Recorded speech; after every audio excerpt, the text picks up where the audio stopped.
राजस्थान और भारत जीके की जानकारी के लिए सब्सक्राइब करें अर्जित क्लासेस के यूट्यूब चैनल को और हाँ, बेल आइकन बटन पर जरूर क्लिक करें ताकि आने वाले यूट्यूब अपडेट वीडियोस और नोटिफिकेशन आपको लगातार मिलते रहे। हाय फ्रेंड्स, नमस्कार। मेरा निवास आगिर अर्जित क्लासेस के यूट्यूब चैनल पर एक बार फिर आपका अभिनंदन है। दोस्तों, इस चैनल के माध्यम से हम राजस्थान की कला और संस्कृति के बारे में अध्ययन कर रहे हैं और राजस्थान की कला और संस्कृति के अंतर्गत हमने राजस्थान के प्रमुख संत संप्रदाय के बारे में देखा। पिछले वीडियो में मैंने आपको मीराबाई के बारे में, कर्माबाई के बारे में, गौरी देवी है, इस तरह से इन संतों के बारे में जानकारी दी। आज हम जो है दो नए संत और पढ़ने जा रहे हैं। खास तौर से आज हम जाम्बोजी और जसनाथ जी के बारे में अध्ययन करने वाले हैं। दोस्तों, खास तौर से इन दोनों को हम तुलनात्मक दृष्टि से एक साथ पढ़ेंगे क्योंकि मूल रूप से दोनों ही जो है निर्गुणी परंपरा से संबंधित है। दूसरी चीज, ये एक ही प्रदेश जांगल प्रदेश से संबंधित है। तो इस तरह से हम जो है बहुत सारी घटनाएं जो है वो एक दूसरे के जो है इस तरह से संबंधित हैं एक दूसरे से। और दूसरी चीज है, ये दोनों समकालीन है, एक ही समय में हुए थे। तो अपन पहली चीज तो ये निर्गुणी शाखा से संबंधित है। निर्गुणी परंपरा, निर्गुणी जो संत परंपरा है उससे संबंधित है। यानी कि निर्गुणी भक्ति परंपरा के दो संत है, एक जाम्बोजी हैं, इन्हें जाम्बेश्वर जी भी कहा जाता है, और दूसरे संत है हमारे जसनाथ जी। ठीक है, दोनों ही जांगल प्रदेश के हैं। तो अपन लिख सकते हैं इसमें जो क्षेत्र है वो आपका कौन सा है? जांगल प्रदेश, जांगल प्रदेश, इस तरह से। तो आज हम दो संतों को एक साथ इस तरह से पढ़ेंगे। सबसे पहले अपन जाम्बोजी की बात कर लेते हैं। जाम्बोजी का सामान्य परिचय पढ़ेंगे, माता पिता का उल्लेख करेंगे, इस तरह से अपन। तो देखिएगा, सबसे पहले बात करते हैं इनके जन्म को लेकर। तो देखिएगा, जाम्बोजी का जन्म 1451 ईस्वी को भाद्रपद कृष्ण अष्टमी के दिन इनका जन्म हुआ था। यानी कि कृष्ण जो अष्टमी है इसे हम जन्माष्टमी कह सकते हैं। जन्माष्टमी के दिन इनका जन्म हुआ था। ठीक है, और गांव कौन सा था? गांव था पीपासर, और पीपासर गांव पड़ता है नागौर जिले में। ठीक है, तो नागौर के पीपासर में जो है जाम्बोजी का जन्म हुआ था। जाम्बोजी को ही जाम्बेश्वर जी भी कहते हैं, एक ही बात है इस तरह से। तो जन्म जो कृष्ण जन्माष्टमी है इस दिन इनका जन्म हुआ था। और दूसरी चीज है कि ये विष्णु को निराकार ब्रह्म के रूप में पूजते थे, इसलिए खास तौर से ये कृष्ण या विष्णु के अवतार भी माने जाते हैं। तो भाद्र कृष्ण जन्माष्टमी के कारण ही ये क्या है? कृष्ण या अपन कह सकते हैं विष्णु के क्या है?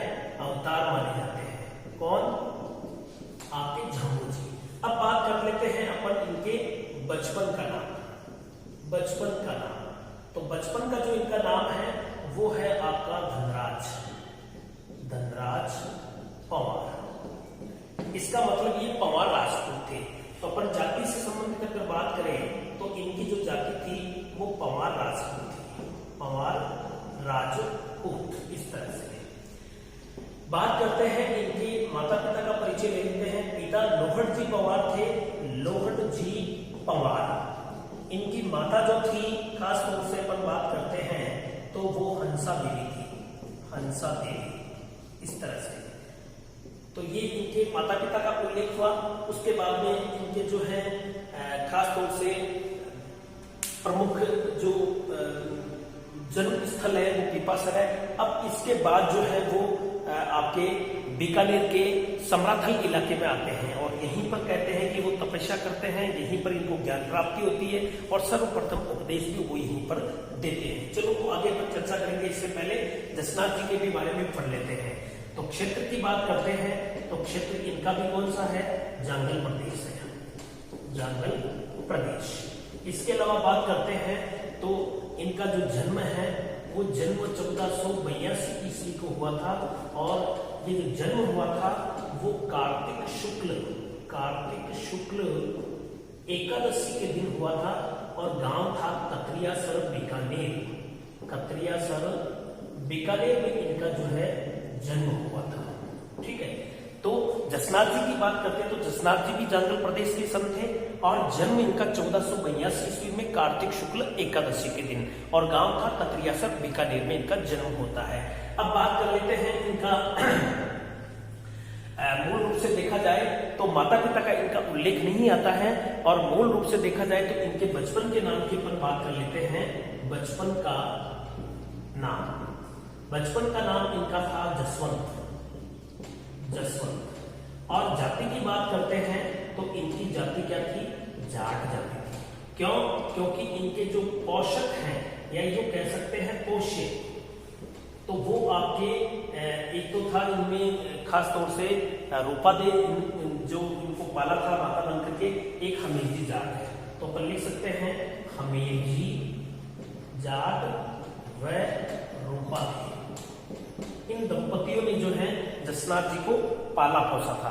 कहते हैं कि ये डाबला नामक तालाब में जो है बहते हुए इनको मिले थे। तो अपन लिख सकते हैं इसमें पोस्टर में, डाबला तालाब में बहते हुए मिले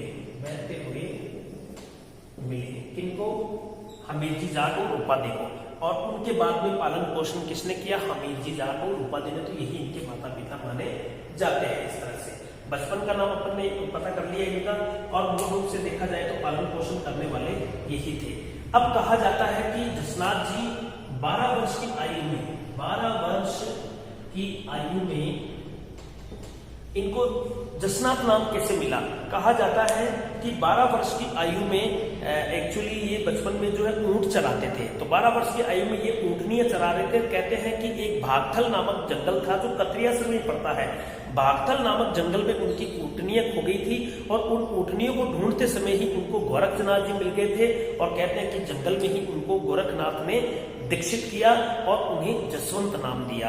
तो अपन कह सकते हैं 12 वर्ष की आयु में भागथल नामक जंगल में ऊंटनियों को ढूंढते समय गोरखनाथ जी ने दीक्षित कर जसनाथ नाम दिया। इस तरह से उसके बाद में बात करते हैं तो 1504 ईस्वी में इन्होंने जसनाती संप्रदाय की स्थापना कतरियासर में ही की थी। इस तरह से अपन कह सकते हैं। अपन कह सकते 1504 में जसनाती संप्रदाय की स्थापना कतरियासर में की। इसके अलावा बात करते हैं तो जसनाती जो संप्रदाय है, तो इसका मतलब मूल संप्रदाय कौन सा हुआ इनमें? आपका जसनाती संप्रदाय। और इस जसनाती संप्रदाय में कुल नियम 36 हैं और 150 क्या है? शब्द है। इस तरह से तो 36 नियम और आपके 150 शब्द हैं। इस तरह से बात करते हैं हम इधर। तो जसनाथ जी के बारे में अपन ने चर्चा की, तो एक बार पुनः वापस देख लीजिएगा। क्षेत्र तो जंगल प्रदेश है, दोनों ही जंगल प्रदेश के जो है संत थे। जन्म इनका 1482 ईस्वी के अंदर कहां पर हुआ था? कतरियासर बीकानेर में। ये पूछा जा सकता है कि जसनाथ जी का जन्म कहां हुआ और कब हुआ? तो 1482 में कतरियासर में हुआ। बचपन का नाम उनका जसवंत था। और इस तरह से ये जाति की बात करते हैं तो ये जाट जाति से संबंधित है। और कह सकते हैं कि इनको जो जसनाथ नाम मिला था वो आपके गोरखनाथ जी के द्वारा दिया गया। भागथल नामक जंगल में ये ऊंटनियों को ढूंढ रहे थे और उसी दौरान इनकी मुलाकात इनसे होती है और उसी समय जंगल में इनको दीक्षित करके ये नाम दे दिया जाता है। प्रश्न पूछा जाता है कि जसनाती संप्रदाय की स्थापना किसने की? तो जसनाथ जी ने की थी और 1504 ईस्वी में कतरियासर में की थी। और इनके नियम कितने, ये प्रश्न पूछा जा सकता है। तो 36 नियम होते हैं जसनाती संप्रदाय में। ठीक है, इनकी बात करते हैं तो वही जंगल प्रदेश। जन्म इनका 1451 में कहां पर होता है? पीपासर के अंदर। बात करते हैं ये कृष्ण और विष्णु के अवतार भी माने जाते हैं क्योंकि इनका जन्म कृष्ण जन्माष्टमी के दिन हुआ। दूसरी चीज, ये विष्णु को निराकार ब्रह्म के रूप में पूजते थे, इसलिए इनको कृष्ण या विष्णु का अवतार माना जाता है। बचपन का नाम इनका धनराज था, ये ध्यान करना। पूछा जा सकता है कि इनके बचपन का नाम क्या था? धनराज पवार था। और इस तरह से इनकी जाति पवार राजपूत थी। तो ये दोनों चीजें थी। इसके अलावा बात करते हैं दोस्तों तो मूल रूप से देखा जाए तो इनका जो पंथ था, इनका जाम्बोजी का, या अपन कह सकते हैं संप्रदाय, इनका जो संप्रदाय या पंथ था वो विष्णोई था। क्या था? विष्णोई। और विष्णोई पंथ की स्थापना जो होती है वो 1485 में होती है, जो अपन आगे इसमें देखेंगे मूल रूप से। और नियमों की बात करते हैं तो विष्णोई संप्रदाय में जो नियम होते हैं वो नियम है 29, 20 + 9 यानी कि 29 नियम होते हैं दोस्तों। और इसमें 120 शब्दों का प्रयोग होता है। यानी कि कहा जाता है कि जब भी विष्णोई धर्म में कोई दीक्षित होता है तो उसके कान में 120 शब्द बोले जाते हैं और उसके बाद वो उस विष्णोई संप्रदाय में दीक्षित माना जाता है। तो कुल मिलाकर के नियम कितने हैं? 29। ये बहुत इंपॉर्टेंट है परीक्षा की दृष्टि से लाइन। दोस्तों ध्यान रखना कि 29 नियम किस संप्रदाय में है तो विष्णोई में है। 36 नियम किस में है तो दशनाथी संप्रदाय में है। जहां नियम ज्यादा है तो शब्द भी ज्यादा मिलेंगे। तो 150 शब्द आपको दशनाथी में मिलेंगे, 120 शब्दों का प्रयोग आपको इसमें विष्णोई संप्रदाय में मिलेगा। इस तरह से ठीक है। तो एक बार इसका स्क्रीनशॉट ले लीजिएगा दोस्तों, आगे बढ़ते हैं। ओके, अब देखिएगा आगे अपन उनके कुछ ग्रंथों की बात कर लेते हैं, कुछ उनके प्रमुख जो धार्मिक स्थल है उनकी चर्चा कर लेते हैं। तो सबसे पहले अपन बात करते हैं जाम्बोजी की। जाम्बोजी की जो है प्रमुख रूप से देखा जाए तो इनका जो जन्म हुआ था वो पीपासक में हुआ, लेकिन इनकी जो कर्म भूमि है वो आपके पीपासक नहीं है, बल्कि कर्म भूमि कहाँ है? सम्राथल है। तो अपन लिख सकते हैं इसमें इनकी जो कर्म भूमि है, कर्म भूमि किनकी? जाम्बोजी की। और वो कौन सी है? सम्राथल। सम्राथल इनकी कर्म भूमि है।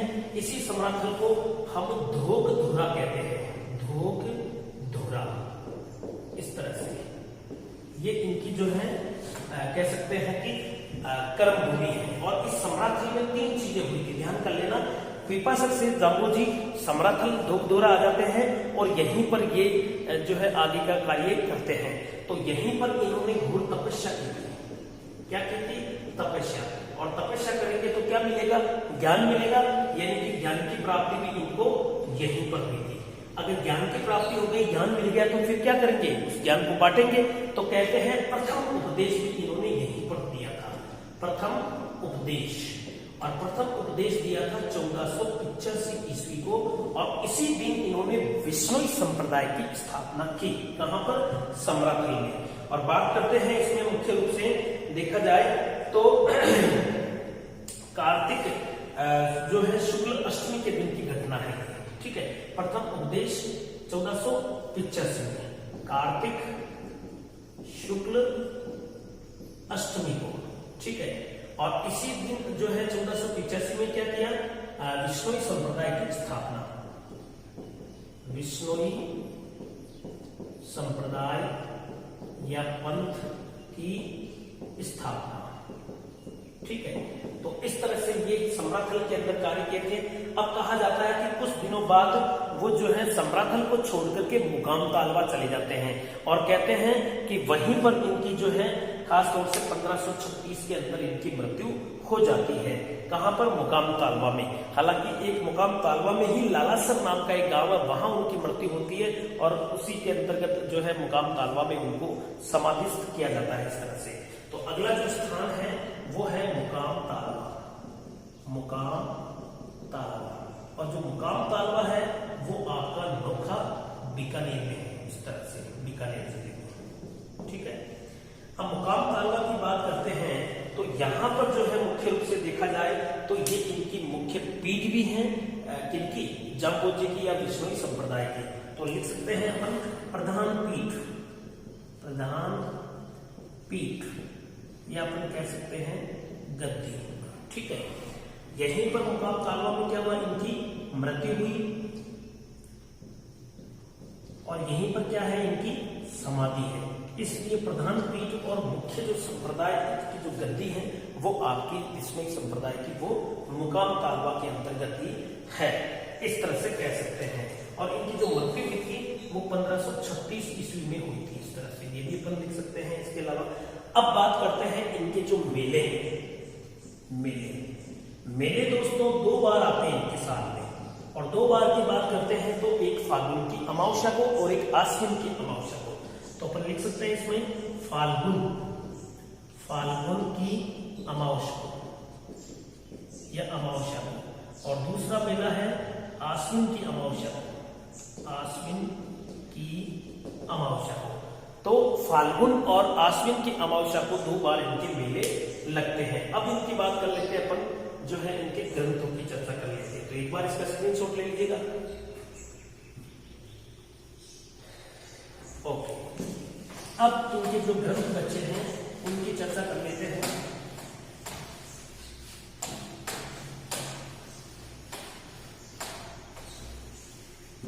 इनके जो ग्रंथ है मुख्य रूप से जो उनके अपन ग्रंथ पढ़ते हैं इनके जाम्बोजी के, तो इस ग्रंथों की बात करते हैं तो सबसे पहले अपन बात करते हैं इनका ग्रंथ है जंब सागर। दूसरा इनका जो प्रमुख ग्रंथ है वो है जंब सागर और जंब गीता। इसके अलावा बात करते हैं तो जंब गीता के अलावा विष्णोई धर्म प्रकाश, इस तरह से उनके जो है ग्रंथ है ये। इसके अलावा जंब संहिता भी इनका जो प्रमुख ग्रंथ है, जंब संहिता ये इनका प्रमुख ग्रंथ है। इसके अलावा बात करते हैं तो जंबवाणी भी इनका ग्रंथ है। इसी को जो है शब्दवाणी भी कहते हैं, शब्दवाणी। इसके अलावा इन्हीं को जो है मुख्य रूप से गुरुवाणी, जमवेद, कई सारे नाम कहते हैं, गुरुवाणी भी कहते हैं, गुरुवाणी। इसे ही अपन जो है जमवेद भी कहते हैं। तो इस तरह से कई सारे इनके जो नाम में मिलते हैं। इनमें क्या है एक्चुअली इनके उपदेश है, इनके आपके जाम्बोजी के। जंब सागर की बात करते हैं तो ये सबसे पवित्र ग्रंथ है, इनका सबसे पवित्र ग्रंथ है। क्यों? क्योंकि मूल रूप से इसमें 29 नियम व 120 शब्दों का उल्लेख है इसमें, ठीक है। जंब गीता कहते हैं तो ये विष्णोई धर्म का जो है 5वां वेद कहलाता है, 5वां वेद व 19वां पुराण कहलाता है। किसका मैं बात कर रहा हूं? केवल और केवल विष्णोई संप्रदाय में। तो विष्णोई संप्रदाय में 5वां वेद किसको कहते हैं? जंब गीता को कहते हैं। तो दोस्तों ये इनके जो है मुख्य रूप से ग्रंथ है। दूसरी बात करते हैं कि विष्णोई धर्म में, विष्णोई पंथ में दीक्षित होने वाला प्रथम व्यक्ति तो वो पुलोजी था। कौन था? पुलोजी। इसके अलावा बात करते हैं एक ग्रंथ है कथा जैसलमेर की। इस ग्रंथ के रचनाकार हैं वो है विल्लोजी। कौन है? विल्लोजी। तो विल्लोजी ने लिखा है कि जो जाम्बोजी थे वो जाम्बोजी मूल रूप से देखा जाए तो खास तौर से देखा जाए तो इनके समकालीन जो शासक थे उनका उल्लेख किया है। जैसे दिल्ली के जो है सिकंदर लोदी इनके समकालीन थे, नागौर के शासक उस समय मोहम्मद खां थे, जोधपुर के सातलदेव थे, मेड़ता के राव दूदा थे, मेवाड़ के राणा सांगा थे और जैसलमेर के जो है आपके जेतछी थे। तो इस तरह से इन 6 शासकों को जाम्बोजी का ही आशीर्वाद मिला हुआ था, या यूं कह सकते हैं जाम्बोजी की शरण में वो थे। तो कथा जैसलमेर की किसने ग्रंथ लिखा? विल्लोजी ने। तो विल्लोजी के अनुसार क्या है? इस ग्रंथ के अनुसार जाम्बोजी की शरण में 6 शासक थे, 6 शासक। अब वो 6 शासकों में बात करते हैं तो नंबर 1 दिल्ली के सुल्तान सिकंदर लोदी ये थे। दूसरी बात करते हैं तो नागौर के जो शासक थे वो मोहम्मद खां। इसके अलावा बात करते हैं तो मेड़ता के जो शासक थे उस समय वो दूदा थे। वही दूदा जो मीरा के दादा थे इसके अलावा जोधपुर की बात करते हैं अपन, तो जोधपुर के शासक थे सातलदेव। इसके अलावा बात करते हैं अपन पांचवा, तो मेवाड़ के महाराणा सांगा थे, मेवाड़ के राणा सांगा थे। इसके अलावा बात करते हैं अपन इसमें, तो आपके जैसलमेर के जेतसी थे, इस तरह से अपन कह सकते हैं। जैसलमेर के जेतसी, जैसलमेर के जेतसी, तो इस तरह से अपन कह सकते हैं कि ये इनके समकालीन थे। और देखिए सिकंदर लोदी जो थे वो जसनाथ जी के भी समकालीन हैं, और यहाँ पर आपके जाम्बू जी के भी समकालीन है इस तरह से। और कहा जाता है कि सिकंदर लोदी जाम्बू जी से इतने प्रभावित हुए कि उन्होंने पशु हत्या पर और हरे वृक्षों पर काटने पर प्रतिबंध लगा दिया था। किसके कहने पर? जाम्बू जी के कहने पर, इस तरह से। और यही जो सिकंदर लोदी थे वो जसनाथ जी के भी समकालीन थे, और जसनाथ जी से वो प्रसन्न होकर के कत्रियासर में इनको 500 बीघा जमीन देते हैं। कौन? आपके सिकंदर लोदी, इस तरह से। तो ये आपके कंप्लीट इस तरह से जाम्बू जी के बारे में हो गया। अब कुछ ग्रंथ जसनाथ जी के बच्चे में हैं, तो एक बार इसका स्क्रीनशॉट ले लीजिएगा। ओके, उसके बाद अपन चर्चा करते हैं, तो यानी कि आपके विष्णु संप्रदाय के अंतर्गत करीब करीब सारी चीजें आ गई हैं। इसके अलावा बात करते हैं जसनाथ जी की, बात करते हैं तो कुछ इनके ग्रंथ बचे हुए हैं। इसके अलावा जो इनके बाद में जो गद्दी पर बैठने वाले व्यक्ति थे जागू जी जाट, उनके बारे में थोड़ी सी करेंगे बात। तो इस तरह से अब बात करते हैं 1506 ईस्वी में जसनाथ जी की मृत्यु कत्रियासर में हो जाती है, और वहीं पर इनकी समाधि है, वो प्रधान पीठ उनकी वहीं पर है। तो लिख सकते हैं अपन 1506 में, जसनाथ जी की बात कर रहा हूं मैं, 1506 ईस्वी में। और मूल रूप से देखा जाए तो आश्विन शुक्ल सप्तमी की बात है ये, आश्विन शुक्ल सप्तमी को कत्रियासर में ही जीवित समाधि ली। इस तरह से कह सकते हैं कि उन्होंने जो है जीवित समाधि यहाँ पर ली थी, इस तरह से। और कह सकते हैं कि कम आयु के संत है ये, 24 साल की उम्र थी उस समय। तो लिख सकते हैं सबसे कम आयु के संत। कितनी? 24 वर्ष की आयु में इन्होंने क्या ले ली? समाधि ले ली थी, इस तरह से। इसके अलावा बात करते हैं समकालीन शासक, समकालीन शासक। सबसे पहले बात करते हैं दिल्ली के कौन थे? तो दिल्ली के सिकंदर लोदी थे, सिकंदर लोदी। और सिकंदर लोदी क्या है? प्रभावित होकर कत्रियासर में ही 500 बीघा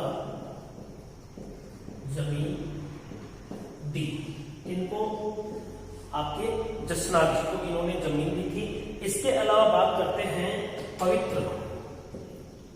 पवित्र वस्तुएं, यानी कि जसनाथी संप्रदाय के अंतर्गत जो पवित्र वस्तुएं हैं वो आपके एक तो है काला ऊन का धागा, काला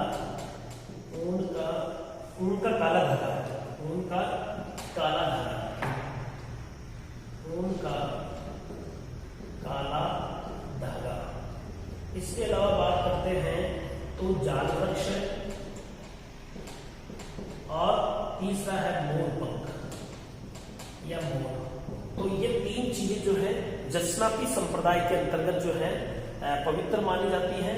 इधर अपन जो पवित्र वस्तुओं की बात करते हैं जाम्बू जी के अंतर्गत पवित्र वस्तुएं, तो इसके अंतर्गत नंबर 1 खेजड़ी वृक्ष है, खेजड़ी वृक्ष है। इसके अलावा बात करते हैं तो हरिण, यानी कि हिरण की बात करते हैं, ये इनके हैं। और खास तौर से जो है पर्यावरण संरक्षण के लिए बिश्नोई जाति जो है जानी जाती है। तो अपन इसमें एक पॉइंट ये भी लिख सकते हैं, पर्यावरण संरक्षण जाति, तो वो कौन सी है? वो है विश्नोई जाति है। विश्नोई जाट होते हैं वो एक्चुअली क्या है? पर्यावरण संरक्षण के लिए जानी जाती है। तो ये तीन वस्तुएं जो हैं इनके मुख्य रूप से जो थी नियम मैंने बताए दिए थे। इसके अलावा बात करते हैं तो अनुयायी दो तरह के थे। अनुयायी कितने? दो प्रकार के थे। नंबर एक सिद्ध थे और दूसरे थे आपके जसनाती जाट। जसनाती यानी कि ये तो साधारण वस्त्र पहनते थे। कौन? जसनाती साधारण वस्त्र, और ये क्या करते थे? सिद्ध जो थे वो भगवा रंग की पगड़ी पहनते थे इस तरह से। तो ये है। इसके अलावा एक तीसरा जो है इनका अनुयायी और भी है, प्रकार के अंतर्गत आता है, उन्हें विरक्त कहते हैं, जिन्हें परमहंस या अपन कह सकते हैं जो इनको परमहंस भी कहते हैं, विरक्त भी है। तो एक अन्य अनुयायी जो है वो आपका विरक्त भी है, जिन्हें परमहंस भी कहते हैं। ये अविवाहित रहते हैं भैया, अविवाहित रहते हैं, यानी कि विवाह नहीं करते हैं। इस तरह से अविवाहित रहते हैं, विरक्त है, और इस तरह से जो है ये इस प्रकार के जो है आपको संप्रदाय देखने को मिलते हैं। इसके अलावा बात करते हैं अपन, एक बार स्क्रीनशॉट ले लीजिएगा इसका। ओके, तो अब इनमें जो है खास तौर से जो ग्रंथ है आपके जसनाथ जी की, उनकी चर्चा कर लेते हैं। ग्रंथों की बात करते हैं तो इसमें एक प्रमुख ग्रंथ है सिद्ध जीरो जो है सिद्ध लोक। इसके अलावा बात करते हैं तो इसमें सिंबुधरा भी एक ग्रंथ है। गोरख जो है अपन कह सकते हैं इनमें जो मुख्य रूप से देखा जाए तो गोरख छंद भी इनमें एक प्रमुख ग्रंथ है। ठीक है, तो सबसे पहले अपन बात कर सकते हैं जसनाती संप्रदाय की मुख्य पीठ कौन सी है? तो वो है आपकी कत्रियासर। क्योंकि कत्रियासर में क्या है? इनकी समाधि है इस तरह से। इसके अलावा बात करते हैं अपन जसनाथ जी के बाद गद्दी पर बैठने वाले संत कौन थे? तो वो जागोजी थे। कौन थे? जागोजी, है ना। जागोजी जो जागेगा वो बैठेगा, तो जागोजी से अपन कह सकते हैं कि जसनाथ जी के तुरंत बाद जो गद्दी पर बैठने वाले थे वो जागोजी जाट थे इस तरह से। इसके अलावा बात करते हैं इनका जो मुख्य रूप से देखा जाए तो खास तौर से इनका जो मंदिर होता है वो बाड़ी कहलाता है। एक तो शब्दावलियां हैं, मंदिर जो है वो क्या कहलाता है? बाड़ी कहलाता है। इस तरह से पूछा जा सकता है। इसके अलावा बात करते हैं इनका जो ग्रंथ है वो देख लेते हैं, इनके प्रमुख ग्रंथ की बात कर लेते हैं। तो इसमें है सिद्ध जीरो सिद्ध लोको,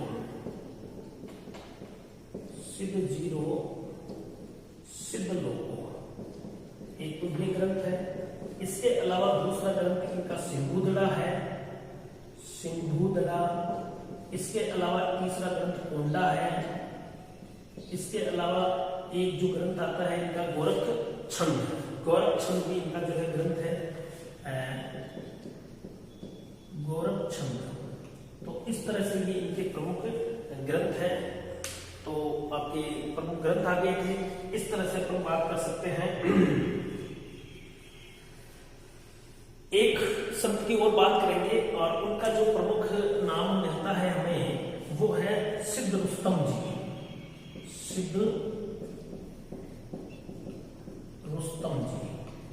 देखिएगा ये जसनाती संप्रदाय के ऐसे प्रसिद्ध संत रहे हैं जिन्होंने जसनाती संप्रदाय को खूब फैलाया था, यानी प्रचार प्रसार में सिद्ध रुस्तम जी का प्रमुख भूमिका। कहा जाता है कि इन्होंने औरंगजेब की धार्मिक नीतियों का विरोध किया था और उस तरह से इन्होंने इस संप्रदाय को खूब आगे तक फैलाया था। तो इस तरह से इसके अलावा बात कर सकते हैं इन्होंने औरंगजेब को चमत्कार भी दिखाए थे इस तरह से। तो इस वजह से इन्होंने इस संप्रदाय को खूब फैलाया था। ये चीज अपन इसमें लिख सकते हैं, जिन्होंने इस संप्रदाय को पूरे भारतवर्ष में प्रसिद्ध कर दिया था। तो सबसे पहले औरंगजेब को चमत्कार दिखाया तथा इसे पूरे भारतवर्ष में प्रचारित किया। किसको? जसनाती संप्रदाय को। तो सिद्ध रुस्तम जी, इसका जरूर जो है एग्जाम में पूछा भी जाता है कि किस जो है जसनाती संप्रदाय के संत ने औरंगजेब को चमत्कार दिखाया, तो वो सिद्ध रुस्तम जी थे। ठीक है, ये इनके बाद वाले शिष्यों के शिष्य कहलाते हैं।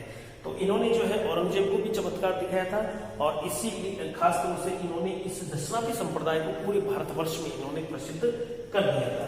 इसके अलावा बात करते हैं तो इनके जो है अन्य शिष्य की बात कर लेते हैं। जसनाथ जी के जो आगे जो प्रशिष्यों के अंदर शामिल हैं उनकी बात कर लेते हैं। तो इनमें एक चोखननाथ जी भी आता है, चोखननाथ जी एक इसमें नाम आता है आपका, और वो आपका सवाई दास जी भी नाम आता है, सवाई दास जी। तो इस तरह से दोस्तों एक बार स्क्रीनशॉट ले लीजिएगा इसका। ओके, तो इस प्रकार से जसनाथ जी और अपने दोनों जो है जाम्बू जी और जसनाथ जी दोनों संतों के बारे में अपने चर्चा कर ली है। तो जितने भी आप आने वाले सामने जो एग्जाम होते हैं उन एग्जाम में जसनाथ जी और जाम्बू जी से संबंधित बहुत प्रश्न आते हैं परीक्षा के अंदर। जाम्बू जी को मूल रूप से देखा जाए तो पहला पर्यावरण वैज्ञानिक संत माना जाता है। इस लाइन को लेकर के प्रश्न आ सकता है कि इसके अलावा विश्नोई संप्रदाय की स्थापना किसने की, कब की, कहाँ की, इसको लेकर के प्रश्न आ सकता है। इनके नियम कितने हैं ये प्रश्न पूछा जा सकता है। इनके मेले को लेकर के प्रश्न पूछा जा सकता है। इसके अलावा इनके ग्रंथों को लेकर के प्रश्न पूछा जा सकता है। तो दोनों ही संत महत्वपूर्ण है, निर्गुण धर्म भक्ति परंपरा के ये संत थे, और खास तौर से इन्हें विष्णु या कृष्ण का अवतार कह सकते हैं जाम्बू जी को। क्यों? क्योंकि इनका जन्म खास तौर से कृष्ण जन्माष्टमी के दिन हुआ। दूसरी चीज, इन्होंने विष्णु या कृष्ण को ब्रह्म, निराकार ब्रह्म के रूप में इनको पूजा, इसलिए भी इनको कृष्ण या विष्णु का अवतार माना जाता है। और जसनाथ जी की बात करूं मैं, एक चीज महत्वपूर्ण भूल गए अपन, इसमें अग्नि नृत्य किया जाता है। किसमें? जो विष्णुई संप्रदाय है इनमें एक अग्नि नृत्य किया जाता है, और खास तौर से वो अग्नि नृत्य किसके द्वारा? जसनाती जाटों के द्वारा। तो अग्नि नृत्य जो है इसके द्वारा किया जाता है। कहते हैं कि ददकते अंगारों के ऊपर जो है इनके अनुयायी नंगे पैर चलते हैं, और ये केवल और केवल पुरुषों के द्वारा किया जाता है, और फतेह फतेह जो है ये कहते हुए वो नृत्य करते हैं। तो अग्नि नृत्य किस संप्रदाय के द्वारा? जसनाती संप्रदाय के द्वारा। जसनाथ जी का संप्रदाय जसनाती संप्रदाय, और जाम्बेश्वर जी या जाम्बू जी का जो संप्रदाय है वो कौन सा है? विष्णुई संप्रदाय है। तो ये अग्नि नृत्य वेरी मोस्ट परीक्षा की दृष्टि से पूछा जा सकता है। तो ध्यान रखना, अग्नि नृत्य का संबंध किस संप्रदाय से है? तो जसनाती संप्रदाय से। ओके दोस्तों, आज इस क्लास को यहीं विराम देते हैं। अगली क्लास में एक फिर जो है नए लोक संत के साथ फिर हाजिर होंगे। तब तक के लिए